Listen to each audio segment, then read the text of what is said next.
राधे राधे दोस्तों। आज हम आपको सुनाएंगे एक सास बहू की कहानी। अगर आप हमारे चैनल पर नए हैं तो प्लीज़ हमारे चैनल को सब्सक्राइब करें, वीडियो को लाइक करें और शेयर करें। दोस्तों, कर्मों का फल मिल ही जाता है। आज नहीं तो कल हमारा किया हमारे सामने जरूर आता है। खाट में पड़ी हुई बुढ़िया माई कांता जी चिल्ला रही थी, अरे कोई है, अरे कोई सुन लो इस बुढ़िया की पुकार, कोई घर में है तो सुन लो, इस बुढ़िया को कोई 2 रोटी दे दो। 3 बच्चे पैदा किए हैं पर तीनों में से कोई नहीं है जो बूढ़ी माँ को 1 रोटी खिला दे। अरे और कुछ नहीं तो 1 गिलास पानी ही दे दो। अरे ओ बहू, मेरी गलती की इतनी बड़ी सजा मत दे, मैं हाथ जोड़कर माफी मांगती हूँ। हे भगवान, अब किससे विनती करूं, अब उठा लो मुझे, अब जीने की कोई इच्छा नहीं रही। कांता जी रो रो कर घर के लोगों से विनती कर रही थी। सच कहा है किसी ने, कभी अपने माँ बाप या दूसरे की बेटी के साथ कुछ गलत मत करना, जो जीवन भर पछताना पड़े और वक्त आने पर आपको अपने ही कर्मों से जब सामना करना पड़े तो आपकी नजरें नीचे झुक जाएं और आईने के सामने आप खुद से नजरें ना मिला पाएं, क्योंकि अच्छे हों या बुरे कर्म लौट कर जरूर आते हैं। कुछ ऐसा ही कांता जी के साथ घट रहा था। हर दिन सुबह होती और शाम होकर बीत जाती थी। घर के सभी सदस्य अपना नाश्ता पानी करके अपने अपने काम के लिए रवाना हो जाते थे और कांता जी अपनी खाट पर पड़ी पड़ी 2 रोटी के लिए इंतजार करती रहती थी, क्योंकि जब से उन्होंने खाट क्या पकड़ी तब से दूसरों की मोहताज होकर रह गई थी। बेचारी की ये दशा हो गई थी कि बस अब तो सबका मुंह ताकती रहती थी। यहाँ तक कि अपने रोज के काम भी वे खुद नहीं कर पाती थी, ज्यादा बोल भी नहीं पाती थी, क्योंकि उन्हें ज्यादा बोलने और बाहरी लोगों के सामने आने के लिए मना किया गया था। इसलिए दूसरों की मोहताज रहने के अलावा उनके पास कोई दूसरा चारा भी नहीं था। बिस्तर पर पड़े पड़े वो अक्सर सोचती थी, पता नहीं काम वाली कब आएगी और जब उन्हें रोटी नसीब होगी। एक काम वाली माया ही तो थी जो कांता जी को नहलाती थी, खाना खिलाती थी, वरना उसकी बहू सुनना तो दूर उस कमरे में झांकने भी नहीं आती थी। अचानक से कांता जी के दरवाजे पर दस्तक हुई तो उन्हें लगा कि काम वाली माया आई है, लेकिन तभी उनके कमरे में उनकी बेटी जो रीना आई और अपनी माँ को देखते ही बोली, अरे माँ, कैसी हो? ये क्या अभी तक नहाई धोई भी नहीं हो? छी छी माँ, तुम्हारे कपड़ों से तो अब बास आ रही है। लगता है माया अभी तक आई नहीं है, तभी तो तुम्हारी ये दशा हो गई है। कांता जी ने हाँ में इशारा किया और उसे अपने पास बुलाया। रीना ने इधर उधर देखा और फिर कांता जी के पास आकर बैठ गई और बोली, हाँ माँ, क्या चाहिए? कांता जी ने इशारे से खाने के लिए कहा तो रीना बोली, अच्छा तो माँ, तुम्हें भूख लगी है क्या? किसी ने तुम्हें कुछ खाने के लिए नहीं दिया? लगता है तुम्हारी बहू ने पूरी सत्ता अपने हाथों में ले ली है। कांता जी ने हाँ में सिर हिलाया और अफसोस भरी सांसें भरने लगी। रीना को तो बहुत गुस्सा आया। उसने कहा, घर में भाभी मौजूद है, लेकिन मेरी माँ अभी तक भूखी है, जबकि बीमारी में उन्हें दवा देना और खाना टाइम से देना यह सब उनकी जिम्मेदारी होती है। तभी तो माँ जल्दी ठीक होगी, पर वो है कि उन्हें तो खुद से ही फुर्सत नहीं। कांता जी के पास बैठे बैठे जोर से नैना को आवाज लगाई। रीना ने, भाभी, ओ भाभी, जरा इधर तो आना। माँ बूढ़ी क्या हुई, आप अपने पुराने दिन भूल गईं? रीना की आवाज सुनकर नैना कांता जी के कमरे की चौखट के पास आकर खड़ी हो गई और बोली, क्या हुआ रीना जी, ऐसे क्यों चिल्ला रही हो? और मैं कुछ नहीं भूली हूँ, माँ जी की इस हालत में देखकर मुझे नहीं लगता कि वो भी कुछ भूली हैं और ना ही आप कुछ भूली होंगी, क्यों? नैना के शांति पूर्वक जवाब देने पर जो रीना और चिड़चिड़ी हो गई और बोली, तो ये क्या है भाभी, अभी तक माँ नहाई क्यों नहीं है और ना ही उसने अभी तक कुछ खाने को आपने दिया है। आप लोग पूरे दिन घर में क्या करती हैं? नैना बोली, वो क्या है ना, आज काम वाली अभी तक आई नहीं है। आप तो जानती हैं इनका सारा काम माया ही करती है। यह सुनकर रीना और भड़क गई और बोली, क्या माया नहीं आएगी तो क्या भाभी आप माँ को खाना नहीं दे सकती? आखिर आपकी भी तो सास है और सास भी तो माँ जैसी ही होती है। नैना बोली, अच्छा मुझे तो जैसे पता ही नहीं था। और कब से? और हाँ, सही कहा आपने, सास माँ जैसी होती है, माँ नहीं होती।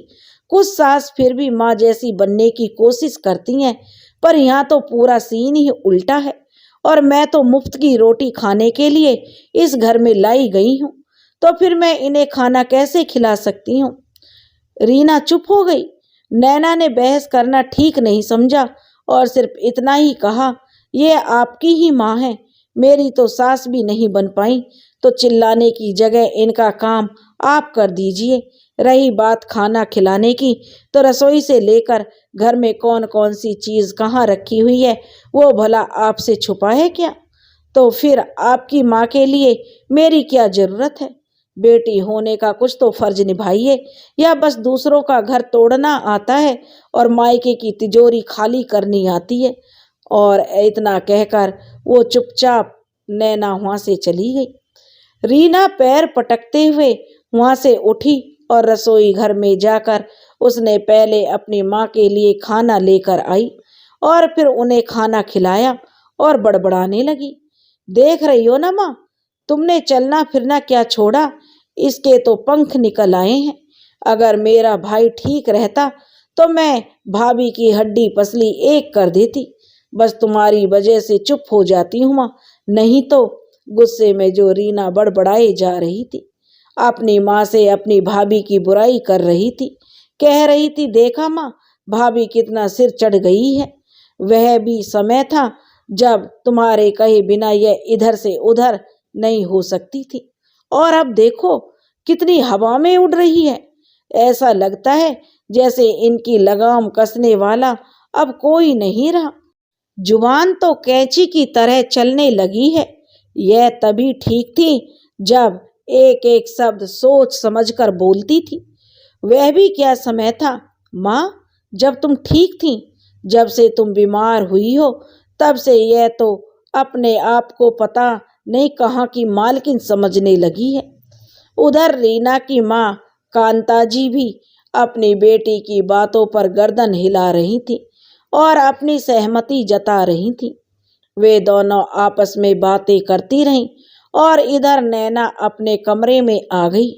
कमरे में वह अकेली बैठी बैठी उस दिन को याद करने लगी जब विशाल की नई नई दुल्हन बनकर वो इस घर में आई थी। जब पहली बार नैना इस घर में नई दुल्हन बनकर आई थी तो वह भी अपने साथ अपने नए घर को, अपने नए परिवार को लेकर अपने सपने संजोकर आई थी। उसने अपनी नई जिंदगी को लेकर कई सपने देखे थे और अब वह अपने उन सपनों को जीना चाहती थी। जब अपने इस घर में वो दुल्हन बनकर आई और वह बहुत ही ज्यादा खुश थी। उसके परिवार में उसका पति विशाल, सास कांता जी और छोटा देवर विजय और ननंद रीना थे। और ननंद कम जेठानी ज्यादा बनती थी रीना शुरू से ही ऐसी थी। उसे अपनी भाभी के खिलाफ अपनी माँ के कान भरने में कुछ अलग ही आनंद आता था। वो जरा जरा सी बात को बढ़ा चढ़ा कर कहना तो उसका स्वभाव था और वह अक्सर ही अपनी हरकतों से घर में कलेश भरा वातावरण बना दिया करती थी। उस समय कांता जी का पूरे घर में बोलबाला था। उसका स्वभाव बिल्कुल फिल्मों की सास की तरह था। ना के आगे घर में किसी की उनकी चलती थी, उनके आगे कोई कुछ नहीं बोलता था। उन्हें नैना सिर्फ बहू के रूप में चाहिए थी, जो बस काम करती हुई नजर आए। उसका आराम करना उन्हें बिल्कुल पसंद नहीं आता था, और अगर कोई नैना का साथ दे देता तो उसे भी उनकी चार कड़वी बातें सुनना पड़ती थी। यह सब देखकर रीना बड़े मजे लेती थी और आए दिन भाभी के खिलाफ अपनी माँ के कान भरती रहती थी। एक दिन नैना ने कांता जी से बस इतना क्या कह दिया कि आज वो थक गई है। तो कांता जी ने कहा, तुम्हें घर में कोई मुफ्त की रोटी तोड़ने के लिए नहीं लाया गया है, चुपचाप से काम करो। नैना, तो तू उस घर में नई बहू बनकर आई थी, लेकिन घर में उसे बहू नहीं समझा जाता था। जिस घर में बहू को आदर सम्मान नहीं दिया जाता था, बल्कि उसकी सास और ननंद उसे सिर्फ और सिर्फ एक काम करने की मशीन समझते थे, जिसे इस बात से कोई मतलब नहीं था कि नैना आराम करना चाहती है या उसका काम करने का मन नहीं है या उसकी तबीयत खराब है। उन्हें नैना की किसी भी परेशानी से कोई मतलब नहीं था। मतलब था तो केवल अपने काम से। दोनों माँ बेटी आराम से बैठी रहती और बातों में लगी रहती थी। कभी इसकी बातें, कभी उसकी बातें, पूरा दिन बैठी बैठी बस दूसरों की चुगली करती रहती थी। इधर नैना को हर समय किसी न किसी काम में दोनों माँ बेटी लगाए रखती थी। नैना भी हार नहीं मानती थी। वह भी बहू की तरह ही रहती थी और अपने सभी सदस्यों को, परिवार के सदस्यों को खुश रखने की कोशिश करती थी कि वो नई बहू है तो परिवार में सबके साथ अच्छा व्यवहार करे। सबकी बातें सुनती रहती थी और काम में लगी रहती थी। ऐसे ही धीरे धीरे समय बीत रहा था और बीते समय के साथ साथ कब शादी को 1 साल बीत गया पता ही नहीं चला। शादी के 1 साल बाद नैना ने एक बेटी को जन्म दिया। फिर भी दोनों माँ बेटी के स्वभाव में कोई अंतर नहीं आया। आज भी वो लोग नैना से घर का पूरा काम करवाते थे, चाहे उसकी बच्ची भूख से रोती ही क्यों ना रहे। पहले घर का काम, फिर अपनी बच्ची को रखना पड़ता था। समय बीता, नैना के देवर विजय की शादी तय हुई। घर में शादी की तैयारियां चल रही थी, तो जाहिर सी बात है घर में काम भी ज्यादा था, जिसके कारण गुड़िया पर कोई ध्यान नहीं दे पा रहा था। अगले ही दिन गुड़िया की तबीयत बहुत खराब हो गई। उसे बुखार तो कई दिनों से पहले से था और दवाई भी जो नैना दे रही थी, लेकिन असर नहीं हो रहा था। जब दवाई देती बुखार कम हो जाता और जैसे ही दवाई का असर खत्म होता, फिर से गुड़िया की तबीयत बिगड़ जाती।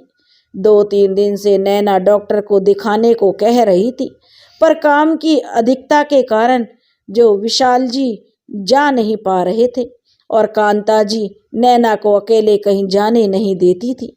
जब भी वो कुछ कहती तो कांता जी कहती, बच्चे क्या बस इसी ने जने हैं, हमने भी तो पाले हैं बच्चे, छोटी बच्ची है, तबीयत तो अच्छी भली होती ही रहती है, डॉक्टर के पास जाने की क्या जरूरत है, आप अपने आप ठीक हो जाएगी, जाकर पहले शादी का काम पूरा कर लो। उस दिन गुड़िया पूरे दिन रोती रही, यहाँ तक कि दूध भी नहीं पी पा रही थी। लेकिन कांता जी का मन इतने पर भी नहीं पिघला। नैना उसे गोद में लेकर दूध पिलाने की कोशिश कर रही थी, तो कांता जी ने कहा, अरे घर में शादी का काम है और तू बार बार बच्ची का बहाना बनाकर उसे लेकर बैठ जाती है। जाओ खाना बनाओ, बहुत भूख लग रही है, दूसरे काम भी तो निपटाने हैं। थोड़ी देर अगर बच्ची रो लेगी तो कुछ नहीं होगा, हाथ पैर चलाने दो, थक हार कर खुद सो जाएगी, अब जाओ यहाँ से। आखिरकार नैना को गुड़िया को छोड़कर रसोई में जाना ही पड़ा। बीच में 1-2 बार कमरे में आने की कोशिश भी करती, पर रीना अपनी माँ को आवाज लगाकर बुला लेती थी और उसे डांट पड़ जाती थी। करीब 2 घंटे बाद नैना अपना रसोई का काम निपटाकर फटाफट कमरे में गई तो देखा नन्ही सी गुड़िया रो रो कर थक गई थी और लगता था जैसे सो गई थी। बेटी की ऐसी हालत देखकर नैना की आंखों में आंसू आ गए, पर उसके आंसुओं को देखने और समझने वाला उस घर में कोई नहीं था। तभी बाहर से कांता जी की आवाज आई, अरे ओ बहू, कहाँ मर गई? जरा जल्दी से 2 कप चाय तो बना कर ला, बहुत थक गई हूँ। नैना सोचने लगी, अभी तो खाना खाई है, फिर चाय। नैना अपनी बच्ची को छोड़कर उसका जाने का मन नहीं हो रहा था। आखिर बेटी को इस हालत में छोड़कर वो कैसे जा सकती थी। उसने सोचा कि अभी नींद में ही बच्ची को दूध पिला देती हूँ, अब चाहे जिसे जो कहना है कहता रहे। और वो गुड़िया के पास जाकर बैठ गई। थोड़ी देर बाद रीना हुआ आई और बोली, भाभी, आपको सुनाई नहीं दिया? माँ ने चाय बनाने के लिए कहा है, जल्दी से चाय बना दो, फिर हमें खरीदारी करने के लिए भी जाना है। नैना बोली, रीना जी, आज चाय आप बना लीजिए, मैं अभी गुड़िया को दूध पिलाऊंगी, जागने पर वो पीती नहीं है। शायद नैना का जवाब सुनकर रीना तिलमिला गई और अपनी माँ को आवाज लगाते हुए बोली, माँ, भाभी चाय बनाने से मना कर रही है, लगता है अब ये खुद को इस घर की मालकिन समझ रही है। बेटी की बात सुनकर कांता जी गुस्से से कमरे में आई और बोली, क्यों री, सुन नहीं रही या कान में रुई ठूस कर रखी है? मेरी बात तुझे समझ में नहीं आ रही है? घर में मुफ्त की रोटी तोड़ने के लिए तुम्हें नहीं लाए हैं, जाकर चुपचाप से चाय बनाओ। कांता जी कहती रहीं और नैना चुपचाप एक शब्द भी नहीं बोली, बस अपनी बच्ची का माथा सहलाती रही। कांता जी बोली, हे भगवान, देखो तो इसकी हिम्मत, मेरी बात को अनसुना कर रही है। अरे थोड़ी देर में तुम्हारी बेटी दूध नहीं पिएगी तो मर नहीं जाएगी। ये सुनकर नैना के तन बदन में आग लग गई। आखिर में वो चिल्लाई और बोली पड़ी, बस माँ जी, और कितना नीचे गिरेंगी आप? ये भी आपकी ही पोती है, इसकी रगों में भी आपके ही खानदान का खून बह रहा है। जैसे आपको अपनी बेटी रीना के लिए प्यार उमड़ता है, क्या इस नन्ही सी जान की आपको तनिक भी चिंता नहीं है? आपके मुंह से ऐसी अशुभ शब्द निकले हैं, निकले ही कैसे? क्या ये आपका खून नहीं है, आपकी पोती नहीं है? अपनी बात कहकर नैना गुड़िया को गोद में लेने के लिए जैसे ही उसने उसे उठाया, लेकिन ये क्या, गुड़िया तो हिल भी नहीं पा रही थी। उसने 2-3 बार गुड़िया को हिलाया डुलाया, लेकिन उसके शरीर में कोई हलचल नहीं हो रही थी। नैना जोर से चिल्लाई, विशाल, जल्दी से इधर आइए, देखिए गुड़िया को क्या हो गया है। नैना की ऐसी चीख सुनकर कांता जी और रीना दोनों घबरा गईं। दोनों बुत बनी खड़ी रहीं, पर किसी ने भी बच्ची को हाथ तक नहीं लगाया और ना ही कोई मदद की। नैना अपनी बच्ची को गोद में उठाए बदहवास सी घर से बाहर की तरफ दौड़ी। विशाल उसके पीछे पीछे भागा और जल्दी से बेटी को लेकर अस्पताल पहुंचा। वहां जाकर पता चला कि गुड़िया को निमोनिया हो गया है। उसकी हालत बहुत ही चिंताजनक बनी हुई है, धड़कनें भी काफी कम हो गई हैं। डॉक्टर ने कहा, आप लोग बच्ची को इतनी देर से क्यों लाए हैं? क्या बच्ची की बिगड़ी हुई हालत आप लोगों को दिख नहीं रही थी? हम अपनी तरफ से पूरी कोशिश करेंगे, लेकिन जब तक कोई कुछ कर पाता तब तक गुड़िया ने दुनिया को अलविदा कह दिया था। उस दिन का दर्द नैना के मन में ऐसा बैठा कि आज तक उसके चेहरे पर मुस्कुराहट नहीं आई। हालांकि उसके बाद भी 2 बच्चों की माँ बनी, लेकिन अपने उस नन्ही सी पहली मासूम बच्ची को तड़प तड़प कर और रो रो कर दम तोड़ना वो आज तक नहीं भूल पाई थी। आज नैना पूरी तरह से बदल चुकी है। गुड़िया की मौत के लिए उसने आज तक कांता जी और रीना को माफ नहीं किया था। जब भी वे लोग कुछ कहते तो नैना बस एक ही वाक्य को दोहराती थी, अच्छे हो या बुरे, कर्म सब लौट कर आते हैं और जीते जी अपने कर्मों का फल भोगना पड़ता है। मैं बस उसी का इंतजार कर रही हूँ। उस हादसे के बाद कांता जी अपनी छोटी बहू और छोटे बेटे के साथ रहने लगी, लेकिन उनकी आदतों के चलते छोटे बेटे की पत्नी ने उनकी सेवा और साथ रखने से साफ साफ मना कर दिया था। फिर भी कुछ समय कांता जी को वह अपने साथ रखी, पर यह क्या, वह तो अपनी जेठानी से बिल्कुल अलग थी। वह तो कांताजी से घर के काम, झाड़ू पोछा, बर्तन, कपड़े, सारे काम उन्हीं से करवाती थी। एक रोज कांताजी ने अपनी छोटी बहू के कपड़ों को अच्छे से नहीं धोया। उसकी वजह से छोटी बहू इतनी नाराज हुई कि बेटे के सामने ही सास के बाल पकड़कर बोली, बुढ़िया, मुझे क्या अपनी बड़ी बहू समझती है कि तू उसके साथ बुरा करती जाएगी और मैं तुझे खाना परोस कर खिलाती जाऊंगी। मेरे कपड़े इतने महंगे थे, इनके पैसे की क्या तेरा बाप देगा। कांताजी को अपने बेटे की तरफ उम्मीद भरी नजरों से देखा तो बेटा बोला, माँ, अब काम ऐसे करोगी तो बातें तो सुननी ही पड़ेंगी। हर कोई भाभी तो नहीं हो सकती ना। ऐसा करो, अपना सामान समेटो और घर चले जाओ रहने के लिए। हमारे साथ तुम्हारा गुजारा नहीं हो पाएगा। और रोज रोज की यही शिकायत भी और चिल्लम चिल्ली भी जो मुझे पसंद नहीं है। तो मुझे माफ करो माँ। आखिरकार कांताजी को हार कर विशाल और नैना के पास ही आना पड़ा। विशाल अब अपने बेटे होने का फर्ज तो निभा रहा था, लेकिन वो भी अपनी बच्ची की मौत को भुला नहीं पाया था। जब भी माँ उसकी पत्नी की शिकायत करती तो विशाल कहता, माँ, ये तुम्हारे ही किए गए कर्म हैं जो लौटकर तुम्हारे सामने आ रहे हैं। सच कहा है किसी ने, बहू हो या सास, किसी के साथ इतना बुरा मत करो कि अपने किए गए कर्मों पर पछताते रहो। मैं तो तुम्हारा बेटा हूँ माँ, तो अपना फर्ज निभा रहा हूँ और तुम्हारे लिए माया को लगा रखा है। पर मैं किस मुंह से नैना को तुम्हारी सेवा के लिए कहूँ। आखिर तुमने और तुम्हारी बेटी रीना ने उसके साथ जैसा व्यवहार किया है, वो इस घर में रहकर हम पर तो एहसान कर रही है, तो इससे ज्यादा मुझसे भी उम्मीद मत रखना माँ। इतना कहकर विशाल वहां से चला जाता है। रीना जाकर अपने भाई को समझाने लगी तो विशाल बोला, आज हमारे घर की जो हालत है उसे बिगाड़ने में तुमने भी कोई कसर नहीं छोड़ी थी रीना। बेहतर होगा अपने घर को संभालो। मैं अपनी पत्नी को भली भांति जानता हूँ, वो तुम लोगों की तरह नहीं है। हाँ, भले ही वो माँ के कमरे में नहीं जाती है, पर उसे कभी मरता हुआ भी नहीं छोड़ेगी, जैसे तुम दोनों ने मेरी बच्ची के साथ किया था। आखिर माँ को अपनी करनी का फल मिल रहा है। तुम अपने बचे हुए जीवन को सुधार लो, वरना ना जाने तुम्हारे साथ क्या होगा।